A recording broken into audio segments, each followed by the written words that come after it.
दोस्तों, ये जो ट्रैक्टर आप देख रहे हो ये बेचने के लिए है। यदि किसी भाई को लेना हो तो कॉल करें। ये देखो, इसके टायर अगला पिछला और सब कुछ देख लीजिए। ये देखिए, ये देखो, ये देखो, ये देखो, ये देखो।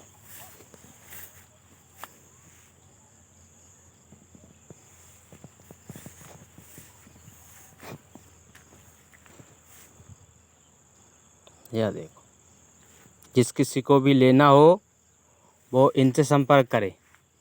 इनका नंबर हम बोल रहे हैं, बोलिए नंबर 91 31 11 45 30।